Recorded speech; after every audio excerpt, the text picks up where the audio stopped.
Assalamualaikum warahmatullahi wabarakatuh. Alhamdulillahirabbil alamin wa bihi nasta'in ala umurid dunya waddin. Wassalatu wassalamu ala asrofil anbiya'i wal mursalin sayyidina Muhammadin wa ala alihi wa sahbihi ajma'in. Amma ba'du. Apa kabar sahabat? Kita berjumpa kembali di channel Santri Menjawab sahabat ya. Semoga sahabat santri dalam keadaan sehat walafiat dan selalu dapat perlindungan dari Allah Subhanahu wa taala dari usaha-usaha pemurtadan, kekafiran dan kemunafikan sahabat ya. Amin ya rabbal alamin. Baiklah sahabat santri, kita akan mereaksi satu buah video sahabat ya. Video ini ialah mengenai seseorang yang telah murtad dari agama Islam sahabat ya. Dan dalam kesaksiannya dia mengatakan bahwa dia hafal Al-Quran sejak kelas 2 SD sahabat ya, dan juga sudah menjadi imam masjid pada saat umur 11 tahun sahabat. Baiklah sahabat, tanpa berlama-lama lagi, marilah kita simak video berikut ini sahabat, silakan. Salam sejahtera bagi kita semua ya. Perkenalkan, nama saya adalah Muhammad Riki Setiawan, itu nama lahir saya. Ketika saya percaya Tuhan, seorang pendeta yang membaptis saya, dia memberi nama tambahan yaitu Yeremia ya. Jadi Muhammad Yeremia Riki Setiawan. Ada dua nama nabi besar situ, Nabi Muhammad dan juga Nabi Yeremia. Jadi awal mula kalau mau cerita soal kesaksian saya ini dilahirkan dari keluarga Muslim ya, dari keluarga Muslim yang ladikal. Saya adalah putra ketiga dari Bapak Ahmad Yani dan ibu saya Suyanti. Jadi nama orang tua saya Ahmad Yani dan ibu saya Suyanti. Saya dibesarkan ya, dididik dengan agama yang sangat sangat keras yang mendidik saya, yaitu agama Islam, saudara yang terkasih dalam Tuhan. Jadi saya itu waktu masih kecil, orang tua saya itu memang didik saya habis-habisan. Saya dididik, saya harus jadi Islam. Saya bahkan orang tua saya waktu saya masih TK, saya itu sudah dimasukkan di TPQ, Taman Pendidikan Quran, ya, atau TPA, Taman Pendidikan Al-Quran. Saya SD di Lampung, di Tulang Bawang. TPA yang saya ikut pendidikan, tempat pendidikan Al-Quran itu ada di daerah Tugu Kuning namanya, di bagian Tulang Bawang, Unit 2. Nah, saya dididik sangat keras sama orang tua saya. Orang tua saya bilang, kamu nggak boleh pegang Alkitab, karena Alkitab itu haram, katanya. Ya, kata orang tua saya itu. Kamu tidak boleh berteman dengan orang-orang Kristen, karena orang-orang Kristen itu kafir. Orang-orang Kristen itu orang-orang yang tersesat. Ya, sehingga sejak kecil saya sudah didoktrin tidak boleh berteman orang Kristen, tidak boleh menjawab Islam dari orang Kristen, bahkan tidak boleh memegang Alkitab orang Kristen, karena haram bagi saya itu. Orang tua didik saya seperti itu. Baiklah sahabat, ada beberapa poin yang harus kita luruskan ya. Dan untuk meluruskan ini perlu pembuktian secara ilmiah, merujuk langsung kepada kitab suci sahabat ya. Tidak bisa kita hanya mengatakan sebab katanya, dan katanya begitu sahabat. Jadi apakah Islam agama radikal? Ini sangat keliru sahabat ya. Dasar-dasar orang menyatakan Islam adalah agama radikal itu apa begitu sahabat? Apakah berdasarkan Al-Quran dan hadis atau media sahabat satria? Baiklah, jikalau begitu kita mulai merujuk di dalam Al-Quran sahabat. Dan sesungguhnya Islam itu adalah rahmatan lil alamin sahabat, yang bermakna berkasih sayang ke seluruh semesta alam begitu sahabat ya. Siapa semesta alam itu? Seluruh makhluk ciptaan sahabat. Dan hal ini sudah ditegaskan oleh Allah dalam firman-Nya sahabat. Bismillahirrahmanirrahim. Wa ma arsalnaka illa rahmatan lil alamin. Dan kami tidak mengutus engkau Muhammad melainkan untuk menjadi rahmat bagi seluruh alam. Kemudian di ayat lain Allah berfirman, itulah karunia yang diberitahukan Allah untuk menggembirakan hamba-hambanya yang beriman dan mengerjakan kebajikan. Katakanlah Muhammad, aku tidak meminta kepadamu sesuatu imbalan pun atas seruanku kecuali kasih sayang dalam kekeluargaan. Dan barang siapa mengerjakan kebaikan akan kami tambahkan kebaikan baginya. Sungguh Allah Maha Pengampun, Maha Mensyukuri. Asy-Syura 23. Dan di ayat lainnya, Kemudian dia termasuk orang-orang yang beriman dan saling berpesan untuk bersabar dan saling berpesan untuk berkasih sayang. Al-Balad 17. Kemudian di ayat lainnya, Bismillahirrahmanirrahim. Qul ta'alau athlu ma harrama rabbukum 'alaikum alla tusyriku bihi syai'a. Alla tusyriku bihi syai'an wa bil walidaini ihsana. ولا تقتلوا أولادكم من إملاق نحن نرزقكم وإياهم ولا تقربوا الفواحش ما ظهر منها وما بطن ولا تقتلوا النفس التي حرم الله إلا بالحق ذلكم وصاكم به لعلكم تعقلون. Katakanlah Muhammad, marilah aku bacakan apa yang diharamkan Tuhan kepadamu. Jangan mempersekutukannya dengan apapun. Berbuat baik kepada ibu bapa. Janganlah membunuh anak-anakmu karena miskin. Kamilah yang memberi rezeki kepadamu dan kepada mereka. Janganlah kamu mendekati perbuatan yang keji, baik yang terlihat ataupun yang tersembunyi. Janganlah kamu membunuh jiwa yang diharamkan Allah kecuali dengan alasan yang benar. Demikianlah dia memerintahkan kepadamu agar kamu mengerti. Al-An'am 151. Dan masih banyak lagi ayat-ayat yang menerangkan tentang berkasih sayang, sahabat ya. Kalau hadis sudah tak terhitung lagi, sahabat santri. Andai kata yang dimaksud oleh pihak Kristen adalah radikal sebab adanya pengeboman, ISIS dan lain-lain, mereka itu sesungguhnya adalah termasuk orang-orang fasik. Apakah fasik itu? Ialah orang yang mengetahui itu adalah haram tetapi tetap dilakukannya juga. Sebab itulah mereka fasik, telah melanggar firman Allah di surat Al-An'am 151 yang kita sebutkan tadi, sahabat, yaitu membunuh kepada setiap jiwa adalah haram hukumnya tanpa alasan yang dibenarkan, sahabat santri. Maka jiwa yang dimaksud di sini bukan hanya manusia, sahabat ya, tetapi juga makhluk ciptaan Allah yang lain, seperti semut, nyamuk, hewan-hewan lain, binatang-binatang air, hingga rerumputan atau tumbuh-tumbuhan, sahabat ya. Haram hukumnya jika mengambil jiwa mereka tanpa sebab yang dibenarkan, sahabat muslim. Dan tanpa kita sadari, sahabat, pengamalan Al-An'am ayat 151 tersebut sudah dimulai diamalkan pada saat GNPF MUI 212, sahabat, di mana tidak ada satupun umat Islam menginjak rerumputan di sepanjang jalan menuju Monas, sahabat ya. Dan tidak ada ayat perintah berkasih sayang semisal ayat 151 ini di dalam Alkitab mereka, sahabat. Disitulah letak sesungguhnya akhlak rahmatan lil alamin yang diajarkan oleh Allah melalui Nabi Muhammad, sahabat santri ya. Jika klaim orang Kristen atau non-muslim lainnya berdasarkan ayat tentang perang, maka perlu digarisbawahi Al-Quran mempunyai asbabul nuzul ayat per ayat, sahabat. Ayat perang di dalam Al-Quran itu adalah berdasarkan kemunafikan orang kafir yang melanggar perjanjian yang telah dibuat, sahabat, dan atau mereka memerangi terlebih dahulu umat muslim sehingga turunlah perintah Allah untuk memerangi mereka, sahabat. Dan pada saat itu Nabi Muhammad berjihad pedang atas perintah Allah Subhanahu wa taala, sahabat ya, sebagai pemilik jiwa raga setiap makhluknya, dan bukan atas kemauan sendiri atau nafsu kekuasaan, seperti firman Allah berikut ini, sahabat. Diwajibkan atas kamu berperang, padahal berperang itu adalah sesuatu yang kamu benci. Boleh jadi kamu membenci sesuatu padahal ia amat baik bagimu, dan boleh jadi pula kamu menyukai sesuatu padahal ia amat buruk bagimu. Allah mengetahui sedang kamu tidak mengetahui. Al-Baqarah 216.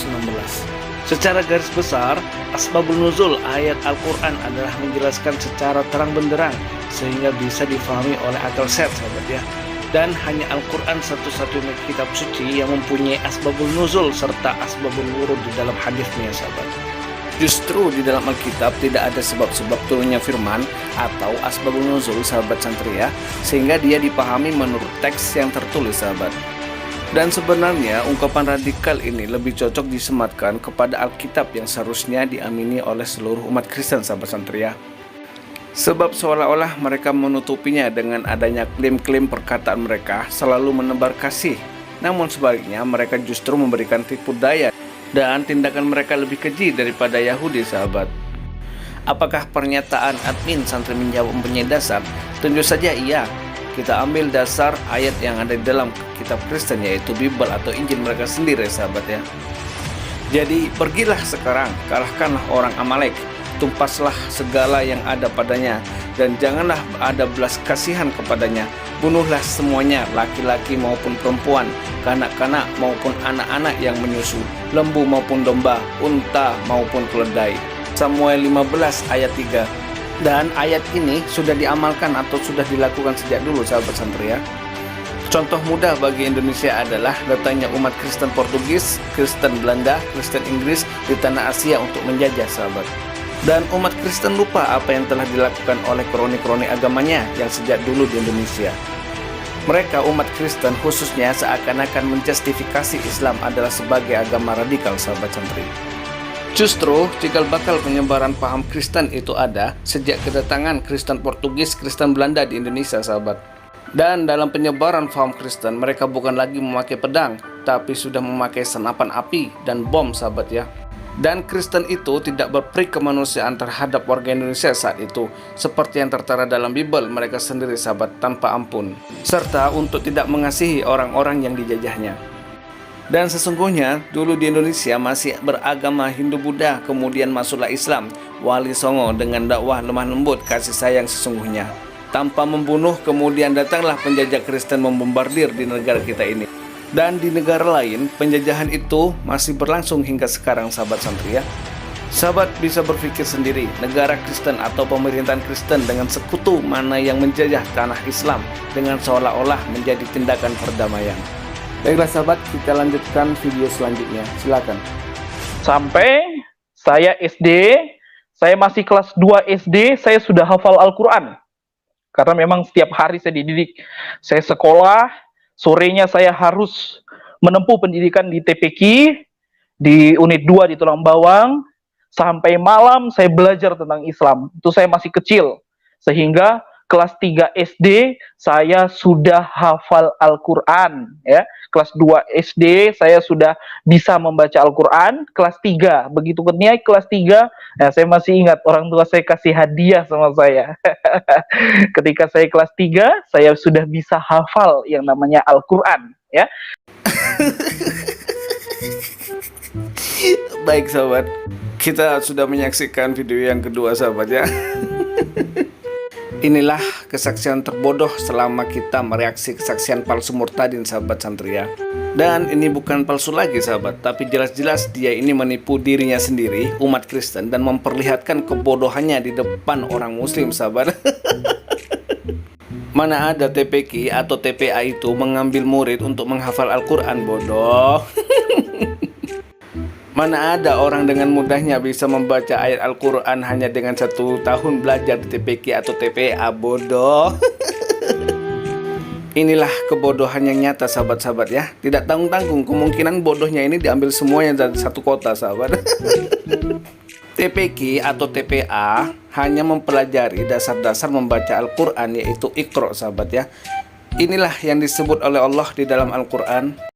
Bismillahirrahmanirrahim. Alladzina amanu yuqatiluna fi sabilillah walladzina kafaru yuqatiluna fi sabilit taghuti faqatilu awliya asy-syaitan inna kaida syaitani kana dha'ifa.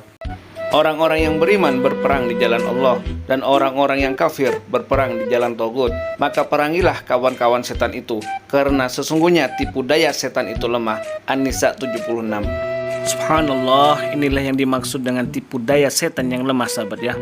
Dan sudah berkali-kali Al-Quran membuktikan bahwa dia benar-benar firman Allah Subhanahu wa ta'ala yang murni tanpa campur tangan manusia. Baiklah sahabat, kita simak video selanjutnya, silahkan.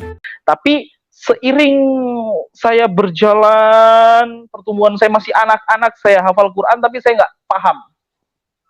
Saya nggak paham apa itu Islam. Saya nggak paham apa itu Muhammad. Saya nggak paham. Karena yang ditekankan, didoktrin kepada saya adalah menghafal, menghafal, menghafal. Jadi saya harus hafal bacaan-bacaan sholat, saya harus hafal Al-Quran, saya harus hafal doa-doa, doa kepada orang tua, doa tidur, ya, Bahkan doa masuk WC, doa masuk rumah, itu saya disuruh menghafal sama orang tua saya. Sampai yang luar biasanya, seperti saya katakan tadi, sejak kecil itu saya dididik abis-abisan. Saya tidak pernah punya sejarah waktu masih SD itu berteman dengan orang Kristen, tidak. Saya benci mereka karena orang tua saya tanamkan doktrin seperti itu. Baiklah sahabat, satu persatu Allah telah memperlihatkan kebodohan penipu ulung ini sahabat santri ya. Mana ada orang hafid atau hafal Al-Quran tidak faham tentang Islam dan risalah-risalah lainnya, bodoh. Bodoh banget.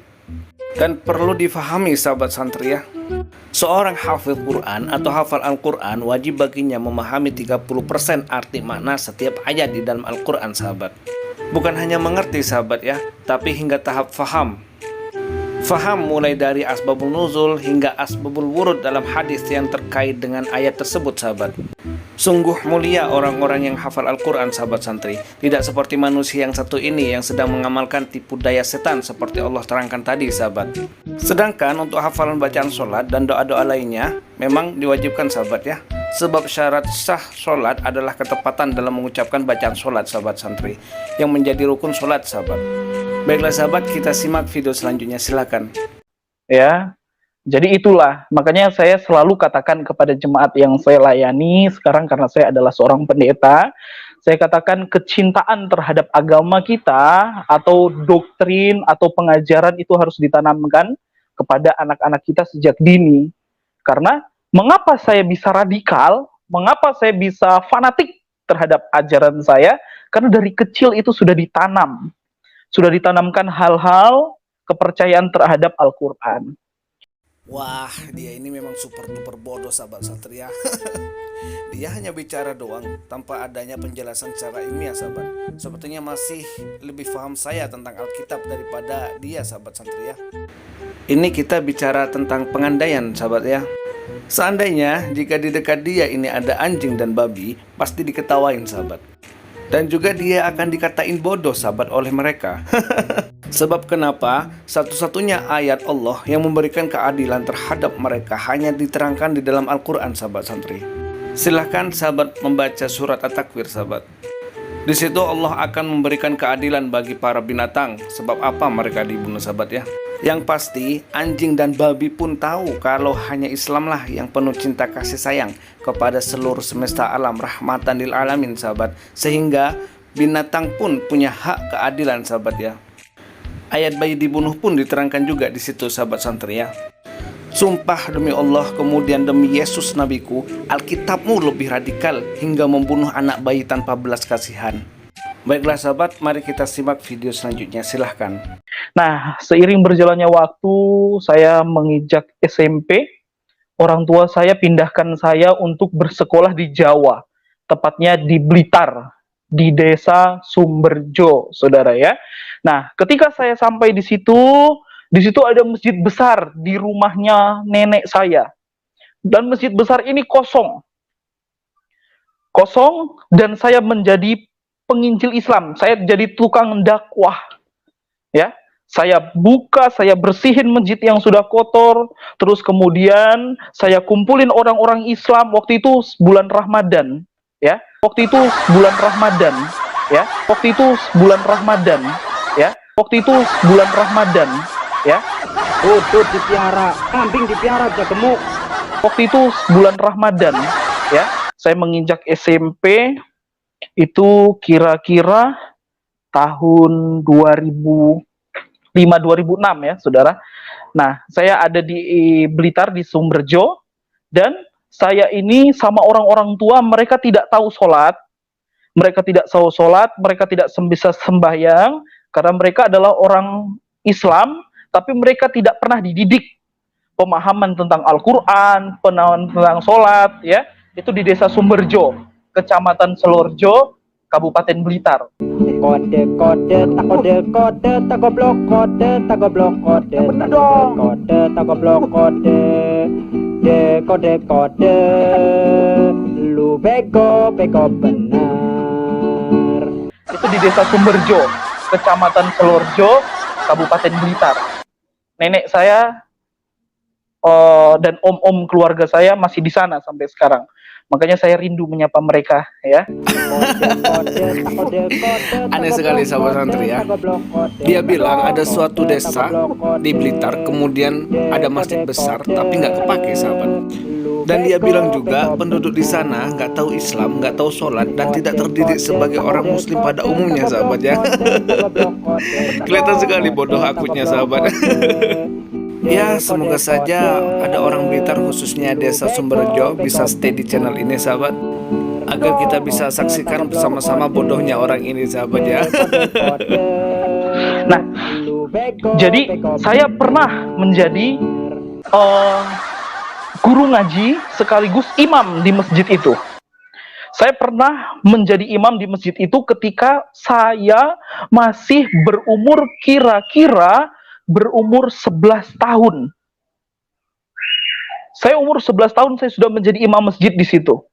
Dan saya mengajari orang-orang tua mengaji, anak-anak mengaji, alif, ba, ta, sa, jim, ha, ho, dal, zar, ro, jai, sin, sod, dot, god, dan alif, ba, ta, sa, jim, ha, ho, dal, zar, ro, jai, sin, sod, dot, god, dan alif, ba, ta, sa, jim, ha, ho, dal, zar, ro, jai, sin, sod, dot, god, dan seterusnya, saudara. Terus kemudian saya ajarin mereka surat-surat, saya kasih mereka juz amma, Jus apa itu deh? Jus susu sama alpukat ya. Saya kasih mereka juz amma, Jus apa itu deh? Jus susu sama alpukat ya. saya kasih mereka juz amma. Surat-surat pendek saya ajarin kepada mereka, kul a'udzu birobbinas malikinnas, kul a'udzu birobbinas malikinnas, kul a'udzu birobbinas malikinnas, kul a'udzu birobbinas malikinnas, kul a'udzu birobbinas malikinnas, kul a'udzu birobbinas malikinnas, terus kemudian kul a'udzu birobbil falak min syarri ma khalaq dan lain sebagainya. Terus kemudian saya ajari mereka ayat-ayat tentang Al-Quran, saya ajari mereka baca Al-Quran, saya ajari mereka menghafal surat-surat pendek yang ada di dalam Al-Quran. Saya ajari mereka sampai mereka bertumbuh menjadi Islam yang baik, yang mengerti sholat, mengerti membaca Al-Quran. Makanya tidak heran saya masih muda, masih sangat muda, saya sudah menjadi imam dan saya sudah menjadi guru ngaji di desa Sumberjo tepatnya. Baik sahabat, pertanyaannya sekarang adalah siapakah yang percaya makhluk ini mantan Islam yang seperti dalam kesaksiannya sahabat? Hanya umat Kristen saja yang percaya sahabat ya. Sekali lagi sahabat, dia ini bukan mantan Islam seperti dalam kesaksiannya ya. Jika menurut saya, dia ini adalah seorang misionaris Kristen sahabat, yang memang mendapatkan tugas untuk menjadi penginjil atau mencoba kristenisasi melalui media sosial sahabat santri. Sahabat santri bisa tes sendiri, di situ dia mengaku bahwa dia menjadi imam masjid sahabat ya. Tetapi sahabat, jikalau makhrajnya seperti itu dia dalam membaca Al-Quran sahabat ya, sudah menjadi batal sholatnya sahabat. Dan sholatnya itu sudah tidak sah lagi sahabat santri ya. Dan dalam kesaksiannya pun banyak sekali drama sahabat ya. Mau nangis lah, mau muntah lah lihat kebohongannya, aduh. Semoga dia menonton channel ini sahabat ya. Kami hanya ingin mengingatkan kepada sahabat santri, terkhusus kepada diri saya sendiri, bahwa kebenaran, kemurnian, penjelasan yang terang benderang di dalam Al-Quran itu adalah sebab-sebab adanya asbabul nuzul dan asbabul wurud dalam hadisnya sahabat ya. Dan Allah memang berkehendak demikian sahabat santri. Dan itu semua tidak dipunyai oleh kitab dalam agama lain sahabat, sehingga mereka dalam mengartikan kitabnya menurut jidat pemikiran otak mereka sendiri dan bukan dari sumbernya sahabat. Dan juga yang perlu dipertanyakan kepada pendeta atau umat Kristen, dari mana sih sumber penerjemahan dalam bahasa Indonesia ayat Bible, Alkitab atau Injil itu sekarang? Sudah sangat jelas yang hafal Torah dan Bible sendiri dari zaman Nabi Musa dan zaman Nabi Yesus tidak pernah ada sahabat ya. Ke-12 murid Yesus pun gak ada yang hafal sahabat. Yang ditulis oleh mereka, yaitu keempat murid Yesus, itu adalah perkataan Yesus sendiri dan sedikit sekali perkataan Bapa di surga. Jika di dalam Islam itu adalah hadis sahabat ya, perkataan dan perbuatan Nabi Muhammad, dan berbeda kitab hadis dan Al-Quran sendiri sahabat. Udah kalian Kristen pun bingung mau jawab apa. Apalagi yang Kristen ikut-ikutan, ibu bapak pasti tambah pusing. Maha benar Allah subhanallah. Dan sekali lagi sahabat santri ya, kesaksian yang mengaku-ngaku seorang murtadin ini sudah gagal dengan sendirinya sahabat ya. Jadi makhluk ini sendiri yang membuat gagal dengan kebohongannya sahabat. Mulai dari tuduhan kepada Islam ialah agama radikal, hafal Quran, jadi imam masjid, mengajar masyarakat Blitar, semua itu palsu. Dan Islam adalah satu-satunya agama rahmatan lil alamin sahabat santri. Baiklah sahabat santri, sampai di sini dulu video reaksi kali ini. Semoga menambah iman, ilmu, wawasan, pengetahuan kita sahabat ya, dalam membentengi diri dari rencana pemurtadan mereka sahabat. Terus dukung dakwah channel ini sahabat ya, agar bisa didengar di seluruh lapisan masyarakat. Baiklah sahabat santri, saya akhiri. Wassalamualaikum warahmatullahi wabarakatuh.